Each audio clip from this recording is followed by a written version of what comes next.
Ayan, so magandang araw mga kababayan, and this is Divine PH. And ngayong araw nga po, may gusto kong pag-usapan. Bali, ito po yung ilan sa mga naging eksena, no? Kasi akala natin, ang drama, ang pag-arte, nakikita lang natin sa mga pelikula, sa mga soap opera na napapanood natin, o yung mga movies. Hindi ko alam na pwede rin pala mangyari sa Senado. Char. Pero ito nakakatawa lang kasi, pakita ko na lang sa inyo yung picture. So, yan, makikita nyo po dyan na may isang, parang feeling ko magiging future actor to eh. So, yan, ayan na, umaarte na, diba? Kitang-kita nyo naman, may paiyak-iyak pa, Diyos me. Pero, mga kababayan, alam nyo ba, na isa lang naman siya sa mga bumoto or pumirma. Ayan, para po matanggal bilang Senate President si Senator Miguel Zubiri. Senator Mig Zubiri po. So, ayan. Pakita ko dyan. Flash ko sa screen. Ayan. Kitang-kita nyo. Nandyan siya. Kasi po, pagtapos po niyan, nagpa-press con. Grabe, diba? Nagpa-press con po siya, mga kababayan. Papakita ko po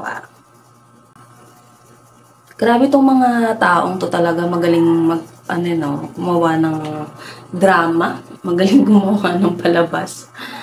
Ayan. Meron na silang 14 na perma. So, pumunta sa akin nagtatago pa nga ako doon sa opisina ni Nagtatago daw. Pero nalocate nila ako na pumunta doon. Kinausap ako.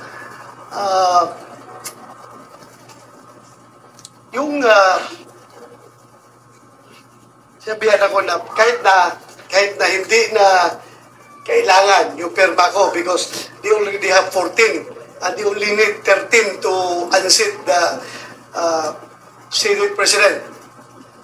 Kahit na hindi na kailangan, immaterial na yan, kung may perma ko hindi, but still, narinig nila na I was poised to join the minority. I was really contemplating seriously to join the minority after that incident. But I was persuaded by Senator Chis and Senator Alan Cayetano na please stay with the majority. Huwag kang pumunta sa minority. So, sumama ka na lang dito sa majority. And ang mas mabigat na rason dyan talaga is that among us three magkabats na PDP senators, Senator Bungo, Senator Tolentino, and myself, we forged a covenant na majority wins.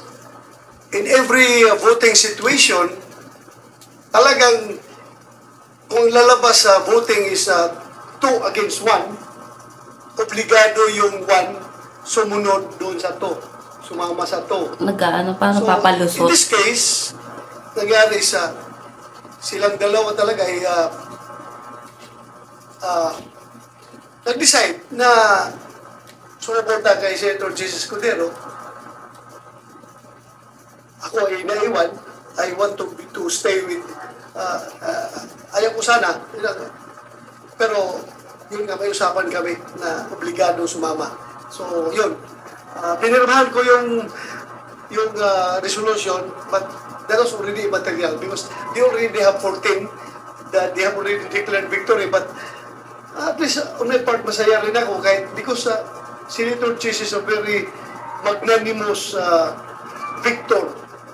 Kahit alam niyo hindi na kailangan yung boto ko, still, kinumbinsi pa rin niya ako na sumama sa majority. Kahit daw hindi daw kailangan yung boto niya, no? Kinumbinsi daw siya. Siya na nga mismo nagsabi. Pinaligoy-ligoy niya lang eh. Siya na mismo nagsabi na may usapan sila. Diba, narinig niyo naman kanina, may usapan na sila. Kaya siya pumirma. So, bakit parang nag-iinarte ka pa? Bakit kailangan may payakap-yakap? Sabi nga ni, Senator Mig Zubiri. Ayan, sabi niya, hindi ko pa ma-process. Sabi ko sa kanya, give me time. Wow, ba't mo pa niyakap mo yung asawa ko? Kasi ito po yun, Ayan, May pagyakap. Akala ko niyakap niya si Senator Mig Zubiri dahil nga dun sa nangyari. Pero yun pala, yung asawa po yung niyakap. Hindi ko alam kung anong pakulo nitong mga to, no? At alam nyo naman po na pagtapos ng itong nangyaring to, kabilaan na yung mga rumors na kumakalat na ang sinasabi nitong mga DBS na to, itong mga paid trolls na to, pakana na naman daw to ng Malacanang. Pakana daw to ni PBBM. Pakana daw to ni House Speaker Martin.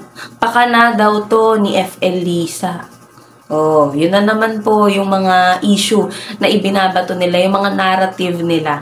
Which is, asan yung pruweba nyo bago kayo mag-ano ng claims na yan? Wala namang kayong pruweba. Diba? Yan ang mahirap sa atin Pag may mga issue sasakyan, kahit wala namang alam.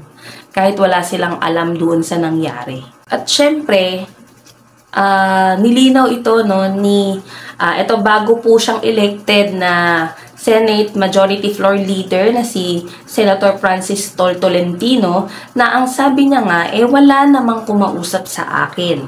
Ayan, wala akong nakita. Wala namang kumausap sa akin na kung sinong taga Malacanang. Hindi naman po dapat sila makialam. Dahil co-equal branch po ang Senado, wala po akong nakitang ganong anggulo. O, diba? Ayan na, isa rin po yan sa ng previous admin O baka sabihin nyo na naman, napatahimik na. Mga kasama nyo nga yan dati, diba? Tapos ngayon, ayan ang bagong narrative nyo, ayan yung bagong script na binigay sa inyo. Gagawa nyo ng kwento na Malacanang ang dahilan kung bakit napatalsik si Senator Mig Zubiri. Nakakahiya naman kayo, magdahan-dahan kayo. Kasi hanggat wala kayong maipakita sa aming pruweba. Walang maniniwala sa inyo. Ay, may maniniwala pala yung mga nauuto nyo. Yung mga kasing level lang ng mga brains. Yung mga kapos yung brain cells. Yan, sila yung mga nauuto nyo. Yung madali nyong ma-manipulate. Malinaw po yung sabi ni, hindi to maka-BBM Ako, I'll make sure. At alam nyo rin naman yan. Ayan yung sabi niya, na ito nga, siya mismo wala daw nag-approach. Siya yung nagpapatunay. Walang mag-approach sa kanya. Nanggaling sa Malacanang. Kaya yung mga gumagawa na naman ng fake news na yan, maglabas muna kayo ng resibo. Kasi nagmumukha kayong syonga. Dinadamay nyo pa yung ibang tao, diba?